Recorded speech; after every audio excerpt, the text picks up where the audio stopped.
episode of Ball Club Confidential, brought to you by the great people at Knoxville Smiles. Coming up tonight on the show, we have Tennessee pitching coach Frank Anderson. But before then, we talk about the Volunteer Club. We talk about the shop at the Volunteer Club. And, of course, you have the store downtown. Go check that out. Cool merch like this right here. I mean, doesn't this make you think of, Carhartt? I mean, I think this is one of the coolest hats that they have. And Tim Burchett, U.S. Congressman, he loves to wear that Carhartt jacket. Why not get a Carhartt Vols hat?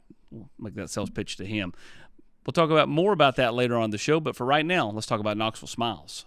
I'm Tennessee basketball player JP Estrella. Let me give you a tour here of the offices at Knoxville Smiles. Dr. Costa is placing implants with a robot, and it's all done digitally. There's no guessing with this since it's all robotic. Dr. Welko is the newest addition to the office. He loves to research the latest and greatest in technology, so the other doctors go to him for the newest product information and techniques. Dr. Malone is building teeth in the mouth. To him, cosmetic bonding is more like artwork. He does this without cutting your teeth down. It's all about building them up. Guys, we still have a problem. Do y'all have a bigger chair?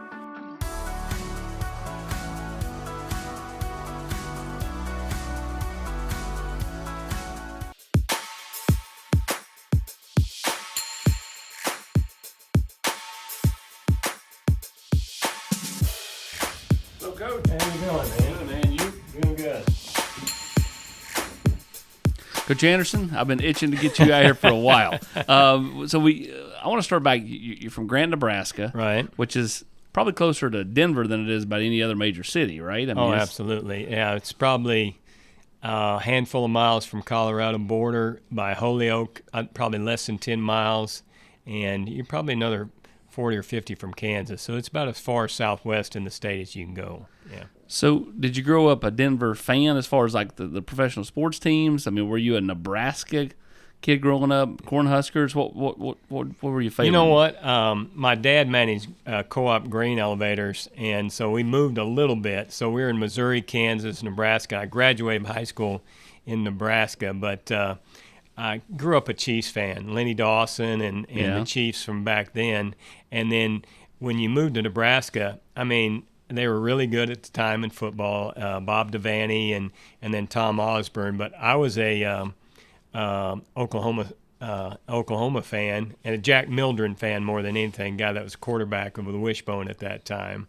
And probably one of the few at that point. But you evolve into where you're kind of a Nebraska football fan. You can't help. And then now kind of a Nebraska volleyball fan. But, yeah, it's kind of where I ended up. But we usually went places. My dad would check in to see what the athletic programs were before we moved to some of those little towns. But it was a lot of fun. You played quarterback in high school. Right. You played a lot of sports. I mean, you don't see that as much anymore. Right. Sometimes. But, Right. What was that like growing up and kind of being that guy that played a little bit of everything and did it at a high level? Well, you did. I mean, there wasn't a whole lot else to do. I mean, you have farm kids, and I was fortunate that I was at schools that had pretty good success, and so we won the state championship my junior year in football, and two guys went to Nebraska and played, which is a big deal for a small community like that. And Tom Osborne comes to town, and I mean, it was like the second coming right there when he comes to town to see those guys, and everybody in the town knows when that guy pulls in, right? Yeah. So, but it was fun. I mean, at the time, a lot of work, a lot of farm kids and stuff like that, and you think, hey, this is crap. I hated it. But looking back, you're going, yeah, it kind of develops pretty good work ethic, and not bad for somebody to do that. You've been in baseball such a long time. Yeah, I'm old. But what lessons have you maybe learned along the way, and then what lessons do you feel like you've been able to pass on? It's funny because sometimes, I believe it or not, even though I'm not real social all the time with everybody, I have developed relationships with our guys, and I think that they can learn some different things just from the stories I tell and different things that have happened along the way. And sometimes they look at me like, is that really true? That type of stuff. Did that really happen?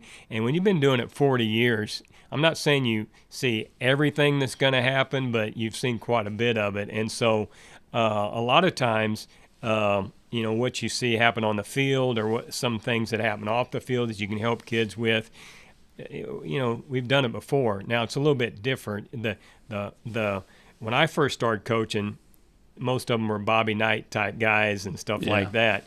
I don't know. Hellfire and brimstone. Absolutely. My way or the highway. And that doesn't, I don't think that works nowadays. And I think I'm glad for it. We all tried to kind of do it that way because that was the mold or the formula or whatever we thought. And then now I kind of like it better. It's a lot more, I think, more relationship based, rather than you either do it this way or get out type thing. And I think you probably get more out of the kids. And now, everybody says their generation's tougher. I don't know if that's true or not, but it is a little bit different. Do you ever remind the kids that you were a pretty good player back in your day? Because it's easy for them to look at you as just Coach Anderson, like the old school coach, more so than Coach Anderson, that guy that used to play. Believe it or not, we had a guy at the stadium this fall that was scouting when I played. And so, but yeah. How old is this guy? Hey, he's pretty old, right? and so, you know what? That kind of helped a little bit. But, I'm telling you, Tony will badmouth how bad a player he was and this and that. But he was actually a pretty good player. But the farther you get away from playing, the better you are. You know what? I was a pretty good player, but that single became a double. Double became a triple. Exactly. And so, I played at a small school and that kind of stuff, but I knew, I probably wasn't going to play professionally, and I was fortunate enough I figured that out pretty early, and so I decided, this is kind of the thing that I wanted to do, so it's pretty easy to transition to it. Everybody's seen that clip of in the Greg Maddux special of Chipper Jones explaining Leo comes out to the mound and he's like I'm gonna strike him out on two or I'm gonna give him to pop a Chipper on two pitches, right? Like I know you're coaching college ball, so it's not the same as dealing with a Greg Maddux, but when you go out to the mound and you're talking to kids, like is it always like, okay, hey, what are we working on here? Or is it sometimes like, we got to kill some time to get the guy in the bullpen? Like, what are those conversations like when you're trying to give the person in the pen an extra 2 to 3 minutes? It used to be. Now, the rules have changed because assistant coaches are not supposed to actually talk to the officials or the umpires in our game now, where, hey, I think I got ejected 8 or 9 times one year. You ejected? No. Yeah. Hey, but lately I've been pretty good. And this one last year was crap because I should not have been ejected with that one. And the guy would probably admit to it now, but at the time. But anyway, no, most of the time, if you want to kill a little bit of time, most of the time when I go out, Tony will make changes, where he brings the other guy. And we've worked it out where it's pretty good deal. But when I go out there, usually it's a more direct deal. Hey, here's the defense we're going to go with. Here's what we're going to do. And then usually, be honest, I try to bring some levity to it. And and I'm not going to lie, some of it can be a little off color or it can be this or it can be that, but it's something that maybe can relax the situation and loosen up the situation. And so it's okay, here's what we're going to do. And or I'll come out there and it'll be a double play situation, maybe first and third, and it's a big situation. I'll say, hey, who's got him on a ball back to him right here? Hey, when he gets this ball, be ready, and blah, blah, blah, different things like that. And you can, not that they're going to get exactly what you say, but you can kind of present a subliminal message. Hey, this is what we'd like to do right here. And so, hey, who's got him? If the ball goes to him, this is what's going to happen. We're going to throw this pitch. And, sometimes it works, sometimes it doesn't. But you're going to try to ease the tension because when I don't like to go out. I used to go out quite a bit, and you saw where the more you go out, kids' perceptions started to go, hey, I must be in trouble if this guy's coming out to talk to me. Yeah. And so now when I go out, it's more so it's a pretty big situation, and I'm going to try to do something that helps stem the tide. We like to peel back the curtain and let them see the Wizard of Oz here on Ball Club Confidential. Give me a story from last year where you went to the mound and in a situation in a game that you can tell it's not colorful, that I think the fans would enjoy. Well, I mean, I'll tell you about the one time I got thrown out last year, because my goal was not to get thrown out the entire year. Not that that's whatever, but I go out to the mound and we have umpire strike zone was whatever, Sure. and been chirping a little bit, and I go out there and I go, and we're standing there, and I'm telling Christian Moore, I go, hey, I'm not getting thrown out. He goes, Coach, don't get thrown out right here. And I go, we're waiting for the umpire, and my goal was going to try to get back to square one with the umpire. Hey, man, hey, I'm not going to get thrown out. Hey, man, it's over. Let's get back to square one. Let's play on. And I go, hey, man, you're not going to throw me out. And I start to say, hey, it's over with. We're going to stay off your ass, and things are going to go on, okay? And as soon as I said, you're not going to throw me out, he throws me out. And he thought that I was, like, challenging him, that Sure. he didn't have the authority, or he didn't have, whatever, enough to throw me out.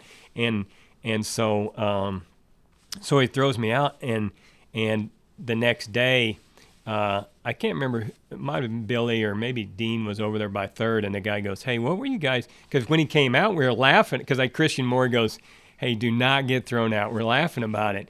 And so when he came out, I'm smiling. I go, hey, you're not going to throw me out. And he throws me out. And I think it was Dean that told him, he goes, hey, we're laughing about, we talked about, hey, he wasn't going to get thrown out, and he was basically going to not apologize, but, hey, man, let's get back to square one. We're going to stay off of you. You do your job, we'll do our job, and we'll just go on. He goes, you're kidding me. And he goes, no, that's what that's what we're going to talk about. And he goes, and so I don't know if he felt bad or not, because I don't know if they ever feel bad about dumping you, but that was my one. And I'm going, how did that ever happen? Now, because I will tell you this, the super regional where I got kicked out here, that bothered me, because we got beat by Notre Dame, and that was one that I would.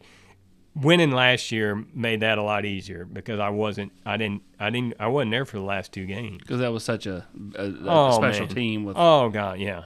And not that I could have made any difference, but I would have liked to have been there.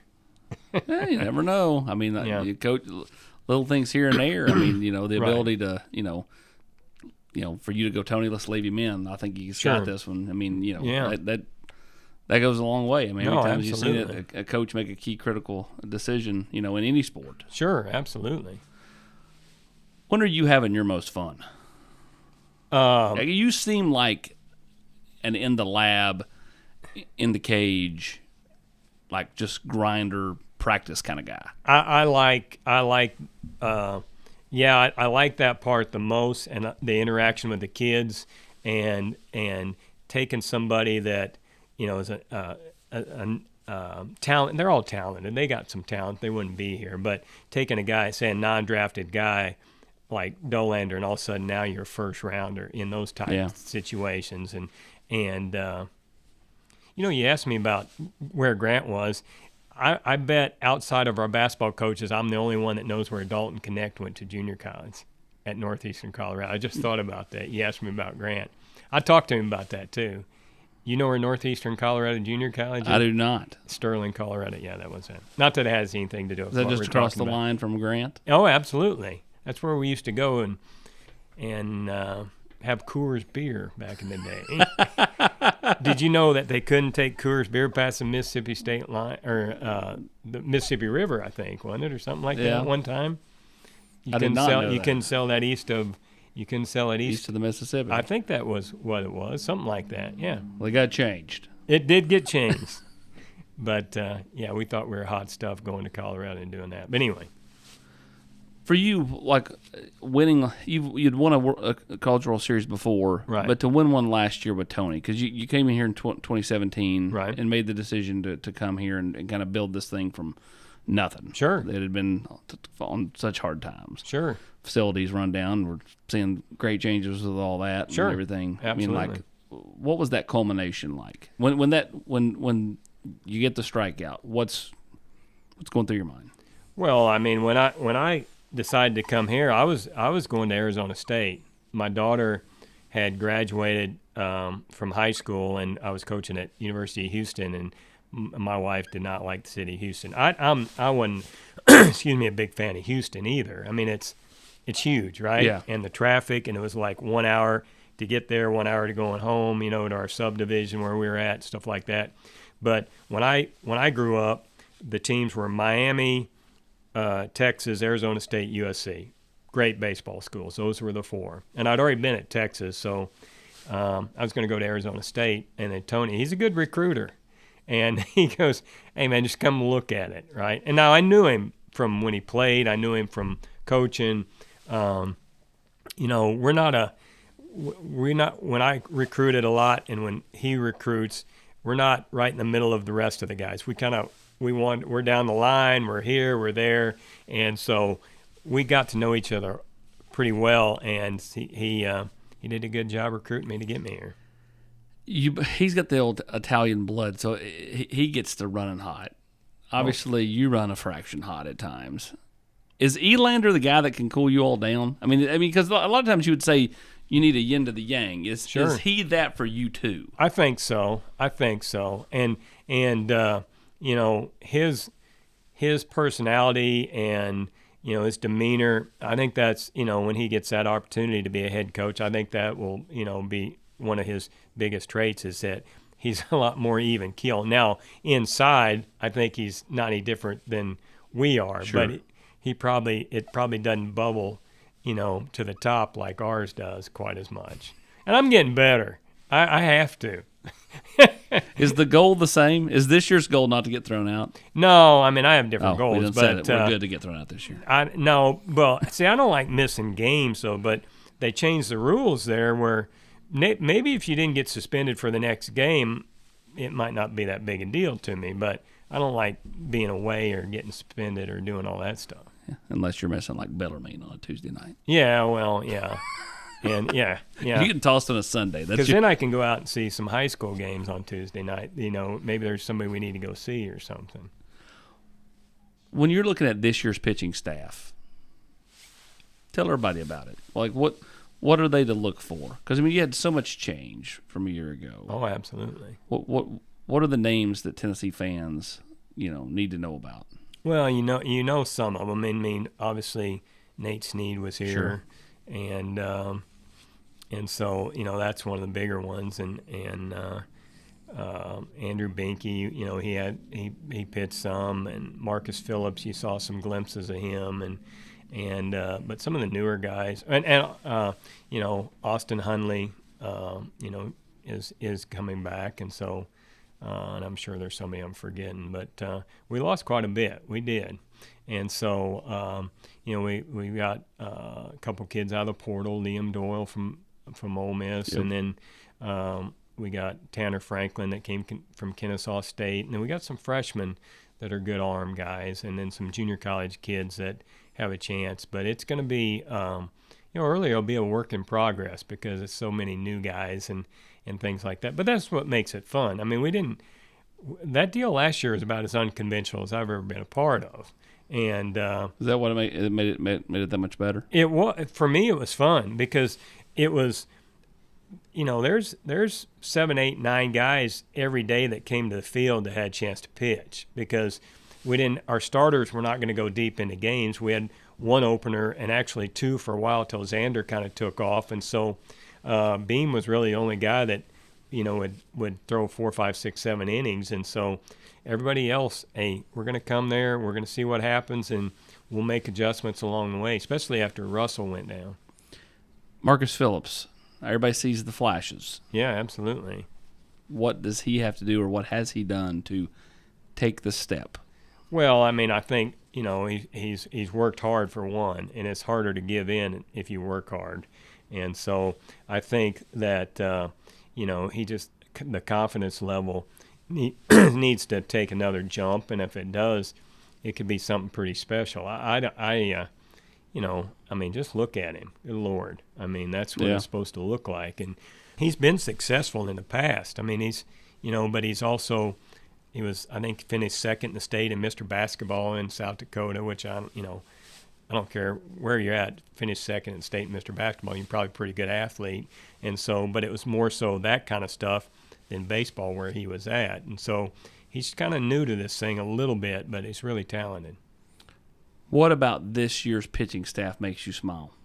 Well, I just think that there's going to be kids that like to compete and the newness of it. I mean, every year you're going to, especially with the portal now, you're going to go through different guys, and they're going to be here for a year and go on, or be here 2 years and go on. And it's always like, how are we going to replace these guys or this or that? But you get new guys in, and you make new relationships, and you make new progress with different guys. And so, yeah, there's still going to be a little bit of up and downs, but you hope you can maintain some of the consistency. It's different, though, than it's ever been, because 3- and 4-year guys, the Kirby, Connells of the world, I don't know if we got many of them out there anymore. Dinosaurs. Yeah, they are, for sure. Dinosaurs. And in all sports, in all of our sports. Speaking of smiling, now more on Knoxville Smiles. Knoxville Smiles depend on us to make you smile better. Knoxville Smiles, are you happy with your smile today? Knoxville Smiles, we're all about smiles. Hey Lance, what makes you smile? Pancake blocks. Let's talk more about this pitching staff. You got a guy like Dylan Lloyd, Pigeon Forge kid, and proved to be pivotal out there at the College World Series. Left-hander's got some pretty special stuff too. No, he does, and he has a chance to, pitch a lot of innings for us. He could start, he could relieve, do a lot of things. He pitched a championship game in the SEC tournament, and so you come from throwing maybe an inning or 4 outs, and all of a sudden now he goes almost 5 innings in the championship game. So, yeah, he has a chance to pitch a lot for us. How do you know when a freshman's ready? You go back a few years. I mean, Chase Burns, Drew Beam, they're starting all year long as freshmen. Right. How did you know they were ready? How will you know if this year's group of freshmen are ready for that kind of spot? Well, I mean, for one, you have to be pretty talented. I mean, obviously. But the other thing is that when the lights come on, and, everybody goes, well, you've been pretty successful. What's one of your best coaching traits?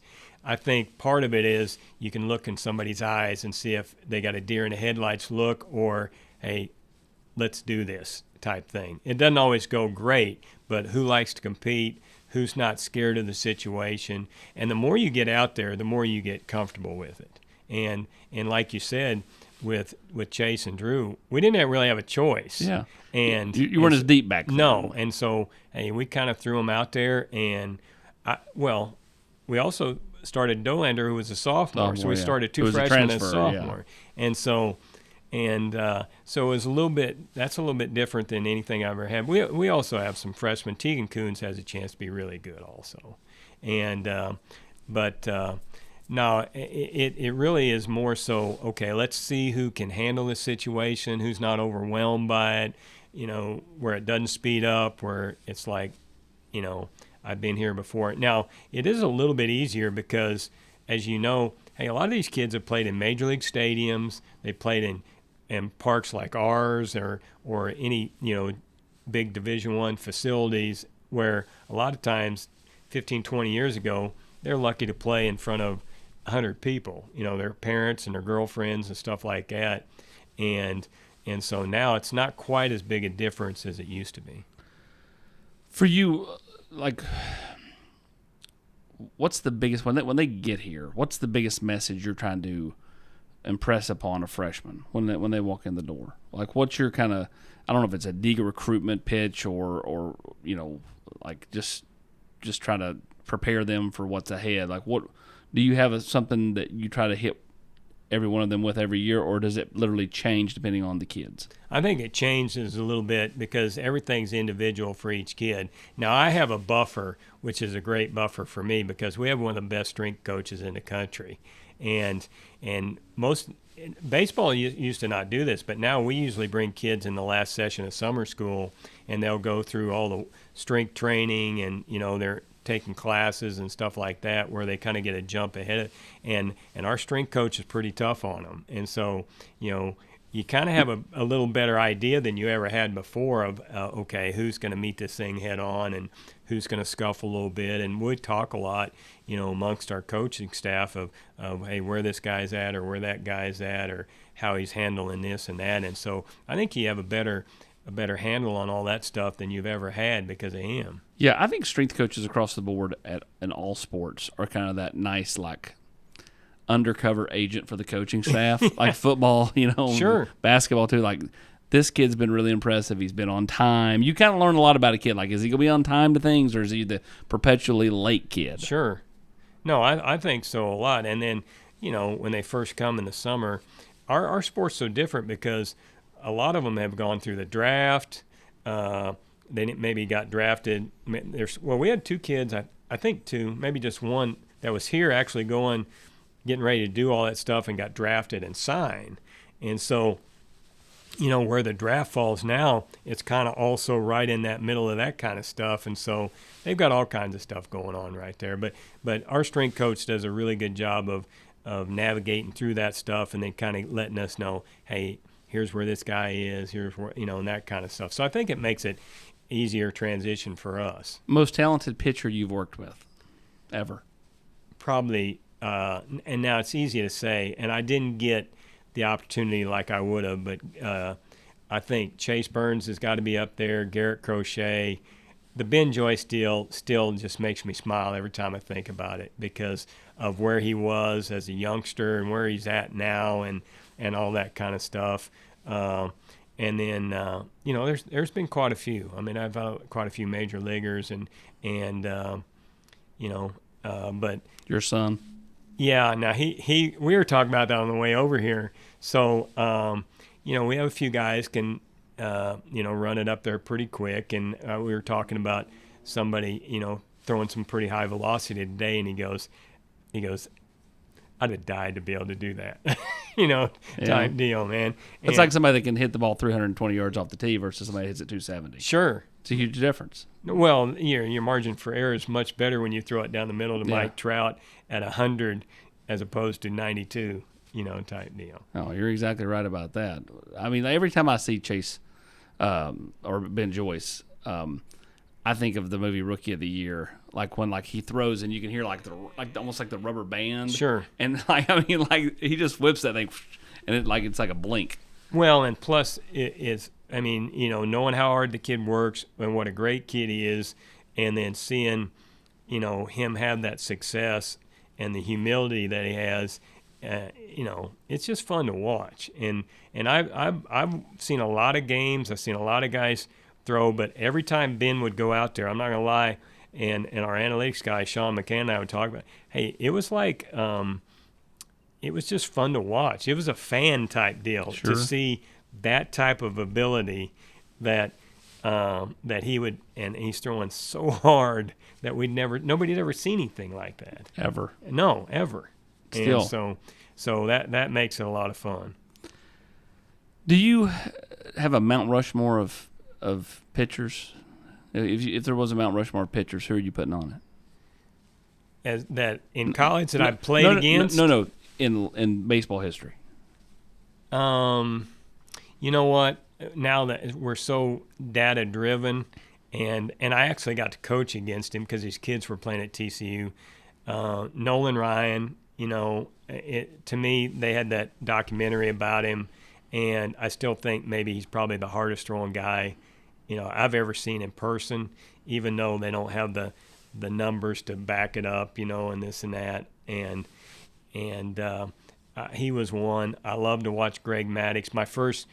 My first guy that I was a big Cardinals fan in the late '60s. Bob Gibson was, I was fortunate enough to see him. I was trying to think some of the different guys that I've gotten to see over the years, but just different situations. Maddux was fun because he pitched in the steroid era and was not a hard throwing guy, but won, I think, 355 games or some type deal, and was the most consistent guy maybe in the history of pitching. His stats are just like when you start putting some of the stats out there, it's like just silly, right? Like, I mean, it's like when you see some of the Tiger Woods stats. Right. like they defy logic. Yeah, and then you look at him and he doesn't look the part. No. And whereas like Joyce looks the part, right? No, It looks like he was built in a absolutely. lab. Well, I always tell people that he looks like he could play tight end. He looks like he could do a lot of different things, and so, but I don't know. I've never really thought about it from that standpoint. But just I hardly missed Maddox when he pitched, because it was just fun to watch and how he was going to do it that day. Well, that was my era. You grew up in this era, and for mine, I'm 41, so like that was 90s Braves on TBS, right? Sure. And so it was Maddox and Glavine and Smoltz and Steve Avery. And, sure. Just a ton of fun, No, and it was they didn't have all the strike zone and all the analytical stuff where Maddox could get balls 2 and 3 pitches off, or 2 and 3 balls off the plate for strikes, and yeah. So could Glavine at times, and because they could throw it exactly where they wanted. But no, it's more so those guys than maybe somebody that throw crazy hard or anything like that. Your son retired a couple of years ago from the major leagues. Was he able to be in Omaha for the championship game?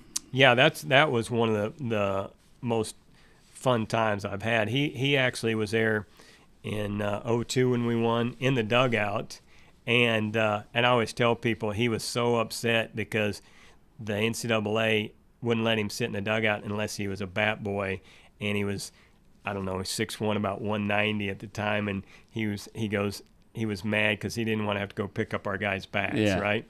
And then he obviously got to be there this year, and that was probably one that. Like I told Tony, I go, at the end of the day, winning, but for him to be there and hey, your kid come down on the field, and I mean, he's emotional and telling me he's proud of me and all that kind of stuff. You can't put a dollar figure on anything like that. I mean, it was awesome. And my daughter, my wife, and all that kind of stuff. Grandbabies get to be there? You know what? It was so hot. They didn't get to come. Okay. It was like 105 Sure. that day. I mean, it was brutally hot. And but they were there for all the games and all that kind of stuff. So no, that was a lot of fun. And you know what? You'd be hard pressed to see somebody that had national championships 22 years apart. I didn't think about that till just now, but it was 22 years between those two. Well, if you can just hold off. You know who was there also? Rick Barnes was at both of them. Oh wow, that's right. He was at both of them. That's a good point. I didn't think about that. Yep. Yeah. Did you remind him of that, or did he? He reminded me of that, and that was cool because, well, and that's the other thing. I mean, obviously, Tony's great at, and we all follow the other sports. Where we're at, especially here, it's easy because most of the people, are good people, and you know them pretty well. And I've known Rick, like I said. The only thing I always give Rick a bad time, because I won't name where I was at before I came to Texas, but he told me the first time I ever met him, how's it to go from the outhouse to the penthouse, and I always give him a bad time about that little deal right there. But no, like I said, he's always been really good to me, and it was really neat to have him come. We took pictures and did all that stuff in Omaha. We got to get you down there on Millionaire Row at Thompson Bowling like Tony does, yelling at officials. Hey, that's legal yelling at officials. They tried to get me to go down there the other night at the Georgia game. Yeah. And I go, I don't know exact, because I move around, because I'll go sit by myself, somewhere, and I'm not exactly sure I know where my seats are because I never sit in those. I usually give them away, and then I'll go someplace else and sit different places. But no, I don't need to be down there on the floor. I'll get myself in trouble down there. Hey, and plus he likes that. He likes being down there. When you get the lineup card and you see who the officials are for the weekend or whatever ahead of time, do you ever go, oh, jeez? Oh, absolutely. But you coach so long, you probably know, okay, this guy, he can be a pain, but we know what he likes. We know what to do. Absolutely. You know how to work him a little bit. No, and you know what? Like, over the years, it's gotten much easier. I mean, it's gotten where, like I said, now you can't really say anything too bad because of the, getting like kicked out of the game. So I don't say too much to them. I told one of our officials, it's been 3 or 4 years back, and this is true. My wife, before all this, data that we could get, she'd text me on my phone, my watch, and go, "Hey, the guy missed 2 pitches right there on this last hitter." My wife was an All-American softball pitcher. I mean, she knows more about this than. I mean, that's why my kid's 6'4", 230. I mean, obviously, you look at me and look at him, it's probably, you go, huh? But anyway, she was a really good player, and she's the reason our kid made it to the major leagues. I mean, she was tough on him. But, yeah, she'll text me. She goes, "Hey, this guy's missed some right here." And I went to Which probably does not help you. No, but you know what? I went to the mound, and I go, "Hey, I hate to say this, but my wife's told me he just missed 2 pitches on the last guy." And he goes, "Excuse me?" I go, "I'm not going to lie to you. She sent me a text and it came up on my watch." And he goes, "You're kidding." Well, I won't say what exactly he said, but he goes, "You're kidding me, right?" And I go, "No, I'm serious." And I just hang in there, man. And he wasn't sure how to take that deal. I was being serious, but we kind of quit doing that now. We quit texting. I think they made you do away with some of that stuff in like the major leagues after the Astros deal or something. Yeah, like that. I can believe that, because you're just constantly, you can get real-time updates, with all that stuff going on. Oh, I got to see my son pitch against the Astros that year probably 2 or 3 times, and that was wild. Now that you think back, you see what was going on and different things. I wish I'd have heard some drums banging or the trash cans banging or something. Favorite major league teams, who? Like I said, when I grew up, there were the Cardinals and Harry Carey, Jack Buck. I mean, that was kind of it. And then being in Kansas City, then you become kind of a Royals fan. George Brett. Yeah. Well, I named my kid after him. Yeah. So, and I wanted to name him George. My wife wouldn't go for that, so we went with Brett. But yeah, that was kind of the guy. And did you put a little pine tar on him? We when he was born, like I said, I wanted to name him George. She wouldn't go for that, so we go Brett. We had to do it 2 T's because that was his last name, and stuff like that. But I don't think he's ever met the guy. And being in baseball, you would think somewhere along the line maybe he would have met him. Mm-hmm. So he knows it, though. He knows. Oh, absolutely. Well, initially we had just moved to Texas. I wanted to name him William Robert Billy Bob, but my wife would not allow that to happen either. So, wouldn't it be good to have a kid if you're in Texas named Billy Bob? Hey, Will Brooks, starting safety on the football team, his name's William Robert. That's what, yeah. Billy Bob Brooks. Yeah, that's what. But she didn't think it was that funny, or that good. So we went with Brett. Very simple. Lastly, we'll get you out of here. You got the season coming up here in just a few weeks. You excited? Like, every season's a new journey, right? Mm-hmm. Like, what is it about this journey that has you excited? Well, I mean, it's so many new guys for one, but Tony makes it fun too because you've been around him. His energy's crazy, and it's fun to be at the park and just the newness of all this.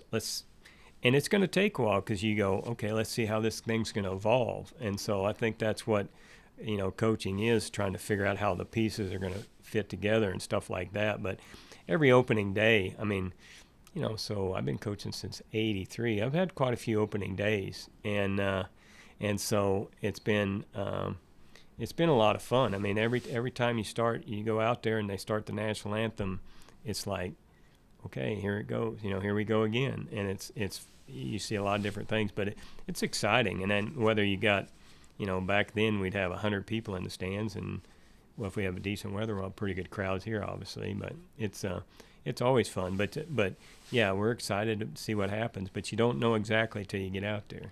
First season in '83.